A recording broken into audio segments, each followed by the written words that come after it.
The phone rang at 3:47 in the morning. I know because I looked at the clock before I even reached for the receiver. And that small detail is the kind of thing that haunts a man for the rest of his life. The cabin was cold. The fire had gone out hours before, and I could see my breath in the moonlight coming through the window above the kitchen sink. I had been dreaming about my late wife, Margaret, which I almost never do anymore, and for one strange second I thought maybe she was calling me from wherever she was now. Then I heard my daughter's voice, and the dream and the cold and everything else just disappeared. Daddy. She hadn't called me Daddy since she was 9 years old. She was 34 now, a tax attorney with her own practice, and she had been calling me Dad or Pop for 25 years. But that night, in that voice, she was a little girl again. Daddy, I need you to come, right now, please. I sat up so fast I knocked the lamp off the nightstand. What's wrong, sweetheart? Where are you? I'm at the house, the big house. He's been drinking since dinner, and his mother is here, and I locked myself in the upstairs bathroom. But the lock is just a button you push in, and I think he's going to take the door off. There was a sound in the background then, something heavy hitting wood, and she made a small sound that I will hear in my head until the day they put me in the ground. Daddy, please. He said if I leave him, he'll make sure I never see another sunrise. He meant it this time. He has that look. Please come. The line went dead. I sat there in the dark for maybe 2 seconds, and in those 2 seconds I made a decision that I have not regretted. Not for 1 minute, not even when they were putting me in handcuffs 6 hours later. I did not call the sheriff. I did not call 911. Let me tell you why, because I know that's what every reasonable person watching this is thinking I should have done. The county we live in is small. The dispatcher would have been Linda Crawford, who I went to high school with, and Linda is a good woman. But she would have called the deputies on shift, and the deputies on shift would have been Pete Hollander and Marcus Riley. And Pete Hollander's golf foursome on Saturday mornings includes my son-in-law's father. I had watched that man buy the local Republican Party a new printer for their fundraising mailers 2 months earlier. By the time those deputies got to the house, my daughter would have been calmed down, sedated, escorted to a psychiatric facility for her own good, and I would have been told to go home and let the family handle it. I knew this the way you know which way is north when you've lived your whole life on the same patch of land. So I put on my boots, I grabbed the keys to my truck, and I drove. The drive should have taken 45 minutes. I made it in 22. The roads outside Spokane in February are not roads you should be doing 80 on, but I was doing 90 in places, and when I hit the long straight stretch on Highway 195, I pushed the old Silverado past 100. The truck shook like it was trying to come apart. I didn't care. My hands on the wheel were not shaking. That's what I remember most. I had not held a steering wheel that steady since I was 23 years old, lying in the back of a deuce and a half outside Da Nang, waiting for the order to move out. Let me tell you about my daughter because you need to understand who she is. Her name is Caroline. We named her after Margaret's mother. She was a quiet child, the kind of kid who read books in the corner at birthday parties. She went to Gonzaga on a scholarship, finished law school in 3 years, came back home and opened her own firm. She does not exaggerate. She does not embellish. If she calls me at 3 a.m. and says he's going to kill her, then he is currently in the process of killing her. That is not a metaphor.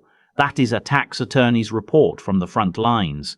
She married a man named Garrison Whitley III. His family owned a chain of car dealerships and a stake in a regional bank, and they lived in a house on the lake that had been built by Garrison's grandfather in 1962 and added onto every decade since until it looked like a museum had gotten drunk and tried to be a home. I had walked her down the aisle in that house's backyard 6 years ago. I had shaken Garrison's hand and looked him in the eye and told him if he ever hurt her, I would know about it. He had laughed and said, "Yes, sir," and clapped me on the shoulder like we were old friends. I want to go on record right now that I knew. I knew at the wedding. I saw it in the way he held her elbow during the toasts, just a little tight. I saw it in the way she stopped wearing tank tops at family barbecues. I saw it at Christmas the year before last when she spent the whole evening in a turtleneck, even though their fireplace could roast a side of beef. I asked her then, I said, "Sweetheart, are you safe in that house?" And she gave me her tax attorney smile, the one she uses when she's telling a client they're going to lose, and she said, "Dad, everything is fine. Garrison's just under a lot of pressure with the dealerships. You wouldn't understand what high-end retail does to a person." I believed her. God forgive me, I believed her. I believed her because I wanted to believe her, and because I had spent 23 years pretending to be a man who would believe such a thing. The man I actually was would have known better. The man I actually was would have put Garrison Whitley third through a wall the first time he squeezed her elbow at our wedding reception. But that man had been dead a long time. I was just Tom McAllister, the retired diesel mechanic. I fixed transmissions out of a shop behind my cabin. I drank coffee at the diner on Wednesday mornings with 3 other widowers. I went to St. Aloysius on Sundays out of habit more than faith. That was who I was. That was who Garrison thought he was dealing with when he made my daughter call me at 3:47 in the morning. He was wrong about that. He had been wrong about that for 6 years. And on the drive to that lake house, doing 90 on icy roads, I felt every one of those buried years coming back up through my chest like an oil rig striking what it was drilled to find. The gate to the Whitley estate was closed when I got there. There was a keypad with a little red light blinking. I knew the code. Caroline had given it to me 3 Christmases ago, but I didn't try it. I didn't want them to know I was coming up the driveway. I dropped the truck into low and put my front bumper into the seam between the 2 iron gates and pushed. The gates groaned and the keypad sparked, and one of the hinges twisted out of the brick column on the left. The gate swung open like a busted jaw. I drove through. The house was lit up like a wedding cake. Every window glowing, even at 4 in the morning, because that is what people like the Whitleys do. They keep the lights on so that anyone driving past on the lake road will know that the Whitleys are home and the Whitleys are doing fine. I parked on the front lawn, right on Garrison's mother's prized rose garden, and I got out and I walked up to the front door. I didn't run. Running was not what was needed. Running was for men who were afraid of what was on the other side of the door. I was not afraid of what was on the other side of the door. I was concerned about what I was going to do to it. I rang the bell. I want that on the record too. I rang the bell. The woman who answered was Garrison's mother, Vivian. She was wearing a silk robe in the shade of rose that probably cost more than my truck, and her hair was perfect, and her eyes were sharp and clear, which told me she was not the one who had been drinking. Vivian Whitley was a strategist. Vivian Whitley had been waiting for a call like Caroline's, and she had a plan for it, and the plan started with her opening that door before her son could. "Tom," she said, in the voice you use on a stray dog you're about to call animal control on. "It's the middle of the night. What on earth do you think you're doing?" I said, "Where is she?" She said, "Caroline is having one of her episodes. She's had a difficult evening. We've called Dr. Henley and he's on his way with something to help her sleep. Now I need you to go home, get some rest, and come back tomorrow afternoon when she's feeling herself again."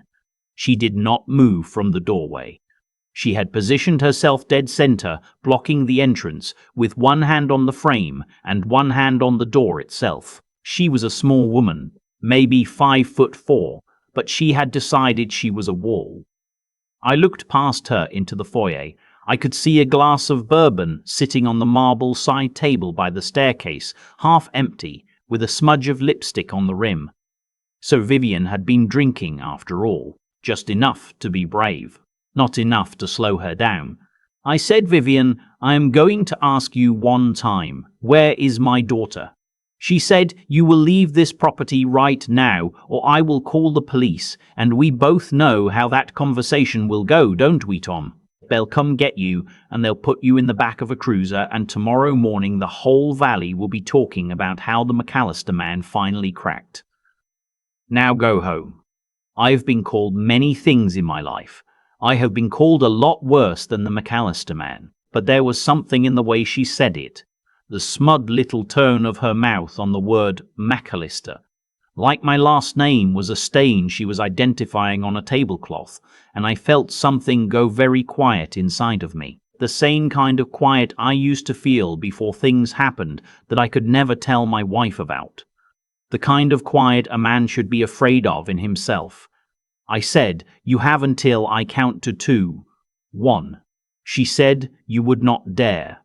I did not say 2. I did not bother. I dropped my shoulder and I went through that door, and I went through her at the same time. And I was as careful with her as I could be while still doing what needed to be done. I got my forearm in front of her face so the door frame wouldn't catch her cheekbone, and I shoved her sideways into the foil wall, and she hit it and slid down to the floor and started screaming about her hip. I stepped over her legs. I did not look back. The staircase was wide and curved and made of the kind of polished wood that you could see your face in. I went up it 3 steps at a time. My boots left wet prints on the cream-colored runner. I yelled for Caroline. I yelled her full name, Caroline Margaret McAllister Whitley, because somewhere in my head I was already cutting the Whitley off the end. The hallway upstairs had 6 doors. One of them was open. The bathroom at the end on the right. The light was on inside. The door frame was splintered around the lock, and the door itself was hanging at an angle, like someone had kicked it most of the way in and then run out of steam, and standing in the doorway holding what looked like a heavy crystal decanter was Garrison. He turned when he heard me. He had blood on the front of his Oxford shirt. It wasn't his. He grinned. "That's the part I want you to hear." He grinned at me. "Tom," he said, his voice slow and warm with bourbon, "you got here fast. The little drama queen called you, didn't she? Come on in, come on in, the door's open. Ha, look at this mess. She did this to herself, you know that, right? Ran around the bedroom like a chicken, slipped on the rug, hit her head. I was just trying to help her up. I looked past him into the bathroom. Caroline was on the tile floor between the toilet and the bathtub. She was wearing a pair of blue cotton pajamas. The collar was torn. Her left eye was swollen shut and turning the color of a thunderstorm. Her bottom lip was split and bleeding into her mouth. Her right wrist was bent in a direction. Wrists are not supposed to go. She was conscious, barely, and when she saw me, her good eye filled up with tears, and her chin started to tremble, and she said, "Daddy," in that same little girl voice from the phone. I do not remember crossing the hallway. I remember being beside her on the bathroom floor. I remember pulling off my flannel jacket and laying it over her because she was shaking so hard her teeth were chattering. I remember her hand, the one that wasn't broken, coming up and grabbing the front of my t-shirt, and her saying, you came, oh God, you came," and me saying, "I will always come, baby, always." Behind me, Garrison started laughing. Real laughing, like at a comedy club. "Look at this," he said. "Look at this big reunion. Tom, take her if you want. Honestly, take her. I'm tired of the drama. I told her if she keeps these episodes up, I'm going to have to admit her somewhere quiet, and she got hysterical, you saw. And now look at the mess. She's all yours. Just leave the engagement ring on the dresser on your way out. I paid for it." I stood up. Slowly, I did not look at him. I bent down and lifted Caroline as carefully as I could, sliding one arm under her knees and the other behind her shoulders. She weighed nothing. She had always been a small girl, but she felt like a child in my arms. She had lost weight. A lot of weight. I turned around. Garrison was leaning in the doorway, finishing whatever was in his glass. "I want you to remember something I am about to say to you, Garrison. I want you to remember it for the rest of your life, however short or long that turns out to be. You should pray, son. You should pray that I am only what you think I am." He laughed again. "And what would that be, Tom?" "A grease monkey. A grease monkey with an attitude." I carried my daughter past him. He did not move out of the way. I had to turn sideways. He whispered something to me as I passed him, something about Caroline being damaged goods, now and welcome to her. And I will not repeat it, because Margaret raised our daughter in a house where words like that were not used, and I'm not going to let them be used about her now. I just kept walking down the stairs, past Vivian, who was still on the floor by the door, sobbing into a cell phone. I caught a few words: home invasion, assault, armed. I carried Caroline out into the freezing night and laid her across the bench seat of the truck. I got my emergency blanket out from behind the seat and tucked it around her. I kissed her forehead. "Stay with me, sweetheart. We're going to the hospital. Sacred Heart. 20 minutes. You stay with me." I closed her door. I walked around to the driver's side, and that's when the red and blue lights came up the driveway. 2 sheriff's cruisers. Pete Hollander's was the lead. He got out with his sidearm already drawn, and I heard him shout for me to get on the ground, and I heard Vivian on the porch behind me crying out, "He attacked me, he came in here with a gun, he hurt my son," and I knew right then how this was going to go. I went down on my knees in the snow. I put my hands behind my head. Pete put his knee in my back and his cuffs on my wrists. I told him my daughter was in the truck. I told him she had a broken wrist and a probable concussion, and she needed an ambulance. He told me to shut up. He told me they'd handle it. They put me in the back of the second cruiser, and through the window I watched the paramedics when they finally came, take my daughter out of my truck on a stretcher and load her into an ambulance, and I watched Garrison come out onto the porch in a clean shirt with his hair combed, talking to Pete Hollander like they were at a Rotary lunch. That was when I made my second decision of the night. The first decision had been to drive without calling the sheriff. The second decision was harder because it meant breaking a promise I had made to my wife on her deathbed. Margaret had asked me to leave it all behind. The money, the company, the men I used to know, all of it. Live small, she had said. Be Caroline's daddy and nothing else. Promise me, Tom. I had promised her. I had kept that promise for 11 years. Sitting in the back of Pete Hollander's cruiser, watching them take my broken daughter away in an ambulance while her husband shook hands with the law, I unmade that promise. I am sorry, Margaret. I am so sorry. But I am so sorry. But I am taking it back. They held me at the county lockup for 6 hours. They charged me with home invasion, assault on a 61-year-old woman, and felony menacing. They set bail at $250,000. The bondsman came at 10 in the morning. I paid the 10% in cash from a safe deposit box at the Wells Fargo on Division Street, which was a box no one in my current life knew I had, and I walked out into the grey daylight a free man on paper. I did not go home. I drove to Sacred Heart. I parked in the visitor lot and walked into the lobby and asked for Caroline McAllister at the front desk. The nurse, a young woman with kind eyes, started to type, then stopped, then looked up at me with an expression I had seen before on people about to deliver bad news. "I'm sorry, sir," she said.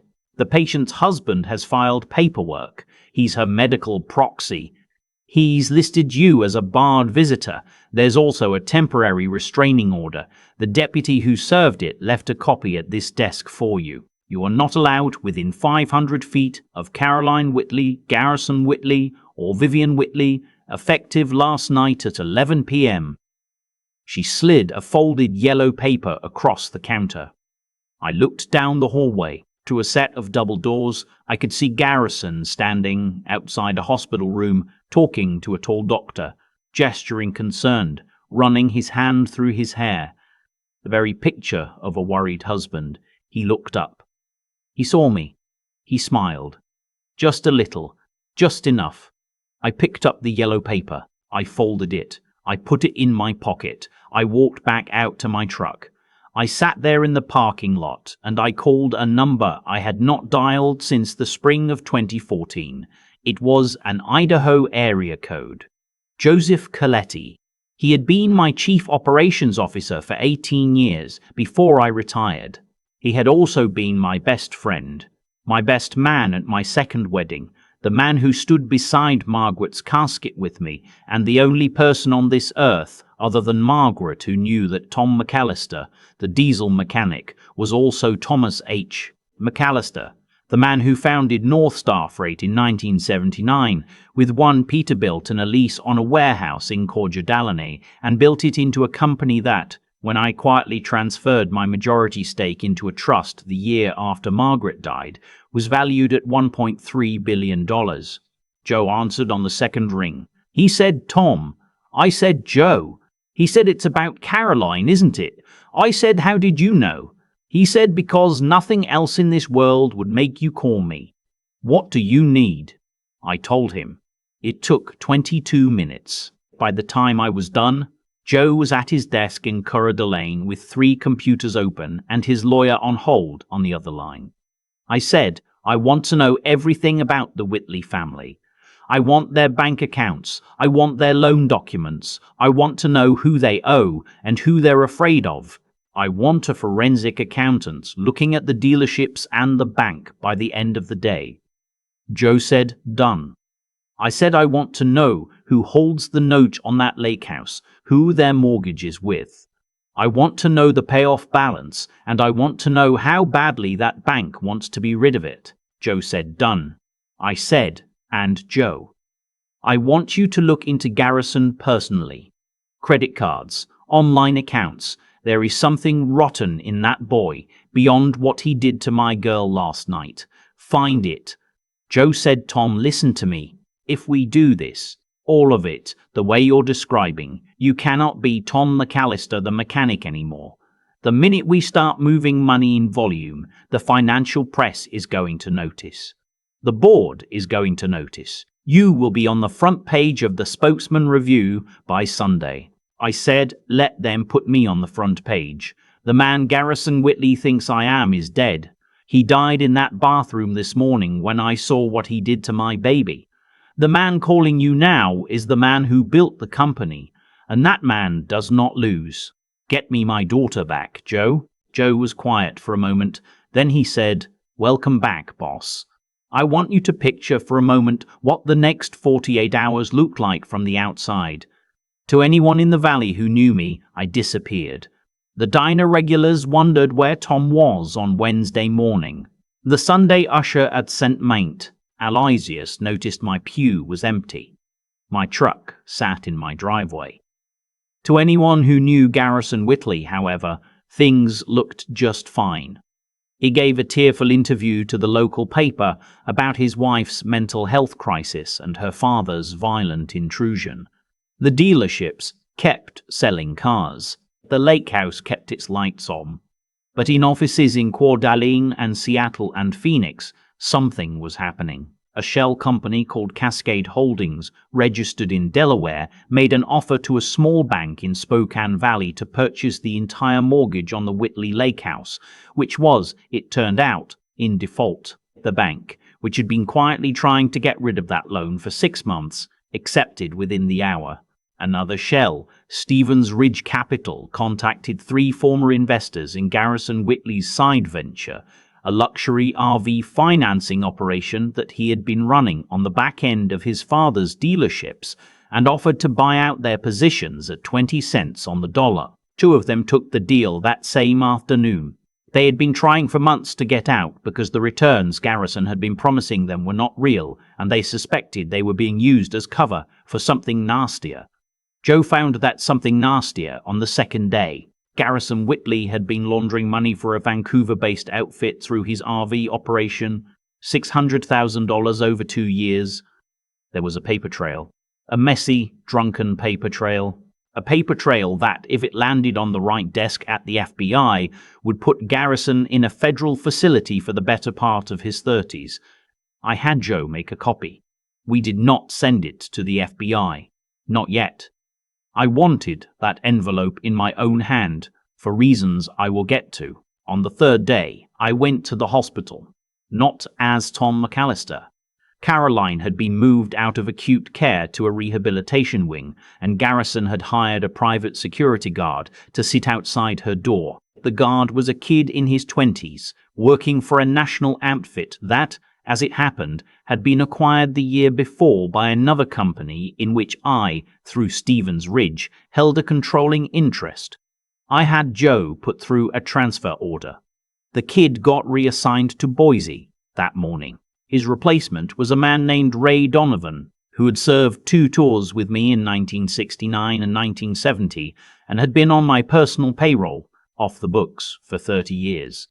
Ray showed up at Sacred Heart at 8 a.m. in a security uniform. Nobody asked any questions. I showed up an hour later in a janitor's coverall and a baseball cap. I pushed a mop bucket. I have a bad knee, and bending over a mop made it worse, but pain has a way of keeping a man focused. Ray nodded at me when I came down the hallway. The doctors were on rounds in another wing. I went into Caroline's room. She was awake. She turned her head on the pillow and saw me, and the tears started before either of us could say anything. I put a finger to my lips and shook my head. I did not have long. I knelt by the bed. I took her good hand. I said, "Baby, I need you to listen to me very carefully, and I need you to trust me even when what I tell you sounds like something out of a movie." She nodded. I said, "I am not who you think I am. I am, but I am also someone else. I have money, Caroline. A lot of money. More money than the Whitleys have ever seen. I hid it from you because your mother and I made a decision when you were small. And I have kept that decision your whole life, and I'm breaking it now. I am breaking it now. I am breaking it for you." Her good eye was wide. She did not say anything. I said, "I need you to do one thing. Garrison is going to come in here today or tomorrow with paperwork. He will tell you he needs you to sign something to help with the family finances, or with your medical care, or with some emergency. Whatever he says, sign it. Sign it without arguing. Do not fight him on it. Do you understand me?" She shook her head. "Daddy, no. He will take everything. He will take Mum's trust. He will," I said, "Sweetheart. I have already taken everything. He just doesn't know it yet. Whatever paper he brings you, it is already worthless. Sign it. Cry if you have to. Make him think he won. Because every minute he thinks he won is a minute closer to the moment he finds out he didn't. Do you trust me?" She looked at me for a long time. And then a small thing happened in her face. Something shifted. The Caroline I had walked down the aisle 6 years ago, the one who had been disappearing in slow motion ever since, came back into her good eye like a light turning on in a window of a house I thought had been abandoned. She said, "Yes, Daddy, I trust you." I kissed her forehead. I said, "I love you, baby. Sit tight. I'll see you very soon." And I left, and I went home, and I waited. Garrison came in the next afternoon with the paperwork. It was a power of attorney granting him full control over Caroline's personal finances, including her separate account at Washington Trust, where she kept the money Margaret had left her. $41,000 and change. It was nothing in the grand scheme of what Garrison thought he needed, but it was what he could get from her. He pressed her on it. He cried. He told her he was going to lose everything if she didn't help him. He told her he had already lost his trust in her, and this was how she could earn it back. Caroline, I am told, gave a performance that her acting teacher in college would have been proud of. She wept. She apologized. She signed. Joe had a forensic copy of that signing on a hidden camera I had placed in the room 2 days earlier. Audio and video. Every word out of Garrison's mouth. The threats, the manipulation, the casual cruelty, the offhand mention of how once they got past this rough patch, they could finally talk about getting Caroline some inpatient help at that nice place in Montana. The whole thing. That night, the Wickley family hosted a charity gala at the country club for the Regional Hospital Foundation. They had been on the host committee for 19 years. Vivian wore emeralds. Garrison wore a tuxedo that had been let out twice in the past year because he had been drinking instead of running, and you could see the strain at the shoulders. They drank champagne. They told their friends about poor Caroline, who was recovering nicely from her unfortunate accident, and about Caroline's troubled father, who was facing serious charges and would, they hoped, get the help he so desperately needed. I walked in at 9:45. I want to describe what I was wearing, because it matters. It was a charcoal suit cut in Milan in 1998 for a meeting with a Japanese conglomerate that had wanted to acquire North Star Freight and that I had told to go to hell. The suit still fit. I had Margaret's tailor in Seattle let it out a 1/4 inch in the waist. White shirt, navy tie. The watch on my wrist was a Patek Philippe my board had given me for my 50th birthday. My hair was combed. I had shaved. I looked like exactly what I was, which was a man worth $1 billion walking into a room full of people worth, on average, about $4 million each. The conversation stopped in waves as I crossed the ballroom. Not because anyone recognized me. Most of them didn't. They stopped because human beings, even drunk, wealthy human beings, can sense when a predator has entered a room. Garrison was at the bar with 2 of his college buddies. He turned around with a laugh on his face and the laugh died. He said, "Dad, what are you doing here? You can't be here. The order." I said, "The order is for Caroline, Garrison, and Vivian. It's a temporary order, pending hearing. There is no order keeping me from you. Read your paperwork." Vivian was pushing through the crowd toward us, her face white with rage. She said, "Get him out. Somebody, get him out." "He is violating," I said. "Vivian, sit down." There must have been something in my voice. She sat down. She sat down on the floor of the ballroom in her emerald gown like a child being sent to time out. I think part of her knew, before the next thing happened, what I was about to say. Women like Vivian have a sense for it, the way a deer has a sense for the wolf at the edge of the trees. I turned to the room. "I am sorry to interrupt your evening," I said. "My name is Thomas McAllister. Many of you know me as Caroline Whitley's father, the mechanic, the man who broke into the Whitley house on Sunday night. You have read about me in the paper. I waited a beat. You have not read all of me in the paper. I gave them the rest then. I did it quickly. I did not enjoy it, despite what some of you watching might think. I told them my full name. I told them about North Star Freight. I told them, briefly, what the company was worth and what my stake in it was and what that meant in terms of net worth. I watched the color drain from the faces of 3 different people who had been on my daughter's wedding guest list. I watched Garrison, at the bar, sit down hard on a stool that he barely caught. Then I told them about Sunday night, the real version. The version where my daughter called me with a broken arm, in a locked bathroom, and her husband on the other side of the door with a decanter and a grin. I told them about Vivian on the porch, lying to the deputies. I told them about the restraining order. I told them about the hospital, and the medical proxy, and the bar on visitors. And then I told them about the laundering. About the Vancouver outfit.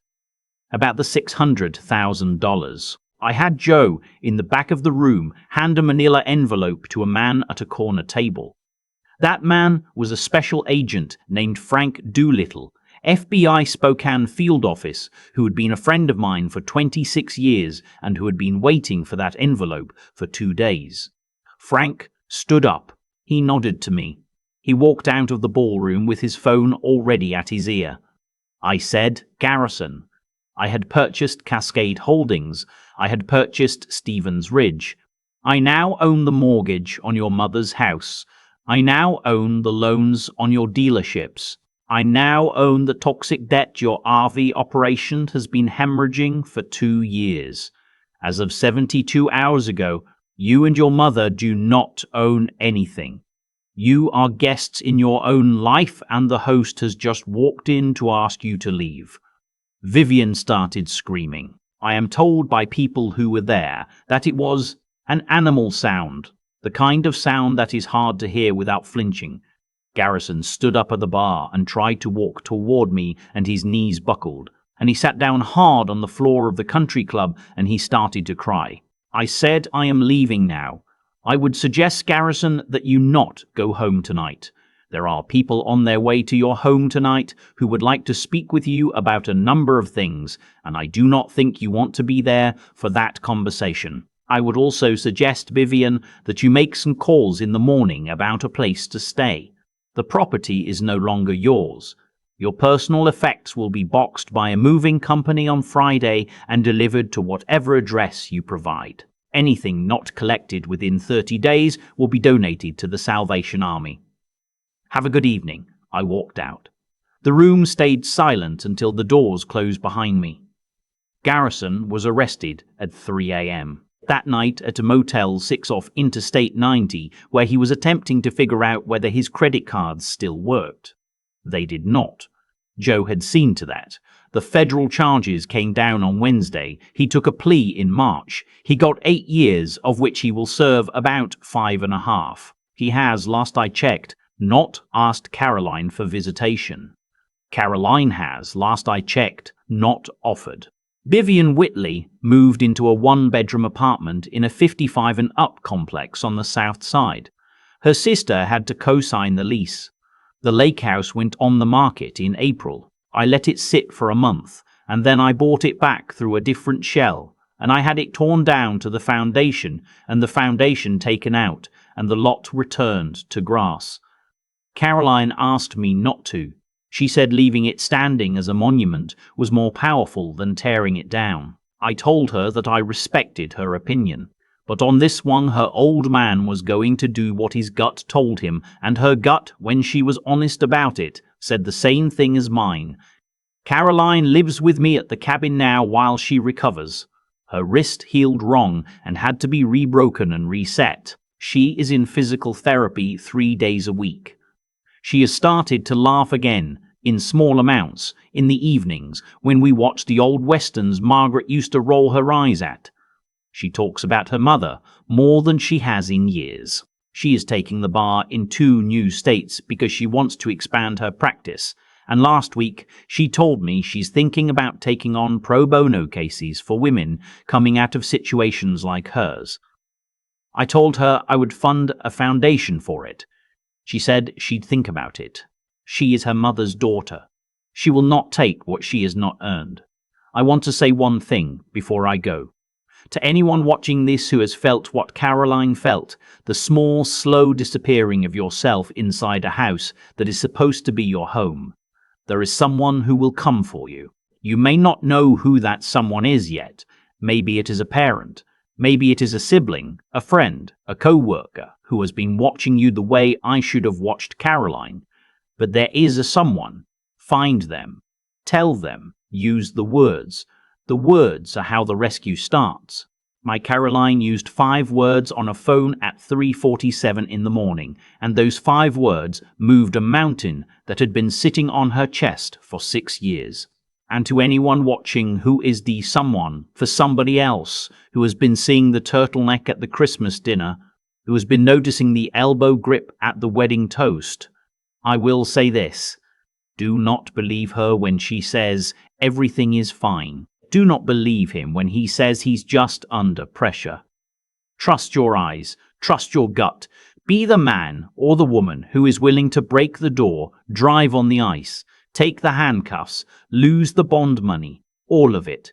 Be the someone. The world has too many Garrisons in it and not enough of the rest of us. I am Tom McAllister. Or I am Thomas H. McAllister. The names are both mine. The man is the same. He fixed transmissions for 11 years, and he ran a company before that. And most importantly, he raised a girl named Caroline, and he was, in the end, the someone she called. That is the only line on the resume that has ever mattered. If this story moved you, hit the like button and subscribe for more. And in the comments below, I want to hear from you. Who is your someone? Or who is the someone you have been for somebody else? Tell me. I read everyone. Margaret used to say a story is only finished when somebody hears it. Tell me yours. I am listening. I have thought a lot in the months since that night about why things ended the way they did, about why Garrison is in a federal facility outside Sheridan, Oregon, and Vivian is sleeping in a one-bedroom apartment her sister had to co-sign for, and Caroline is sitting at my kitchen table in the evenings drinking tea and laughing again, in small amounts, the way a flower opens a little more each morning after a hard freeze. It did not end that way because I am rich. The money was a tool, the way a wrench is a tool. A wrench does not fix a transmission. A man who knows what he is doing fixes a transmission, and he uses a wrench to do it. The money let me move fast. But the money is not what bent the world back into the shape it was supposed to be in. What bent the world back was the choices 3 people made over many years. Garrison made his choices 1,000 times. Every drink instead of a conversation. Every grip on Caroline's elbow instead of a hand on her hand. Every lie to an investor. Every dollar laundered. Every door he kicked in instead of opened. Each of those choices was small. None of them, by itself, would have ended a man's life. But choices stack. They stack the way snow stacks on a roof. And one morning the roof comes down, and the man under it cannot understand how he got buried by something as soft as snow. Vivian made her choices too. She chose the silk robe over her own conscience. She chose the country club seat over the truth about her son. She chose, when she stood in that doorway and called my daughter hysterical, to be a wall instead of a mother. The world will let you be a wall for a long time. But walls do not last forever, and the woman who builds her life as one will eventually find herself sitting on the floor of her own foyer, sobbing into a phone and wondering when she became this. And me. I made choices. The choice to bury who I had been and live small with Margaret and Caroline. The choice, 11 years after Margaret died, to keep on burying it, even when my gut was telling me something was wrong with my girl. That was a wrong choice, and I will carry it.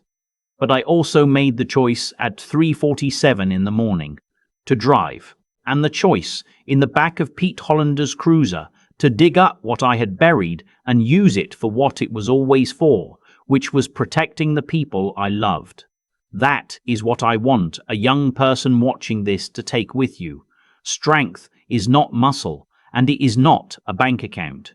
Strength is the willingness to do the hard right thing when the easy wrong thing is being handed to you on a silver platter.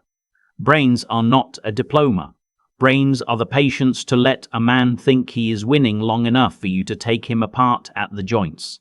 And character, real character, is not what you wear to the gala. It is whether you would still be who you are if everything you owned burned to the ground tomorrow morning. The Whitleys failed every one of those tests. My Caroline passed them in a locked bathroom with 5 words on a phone. Be the kind of person who can pass them too.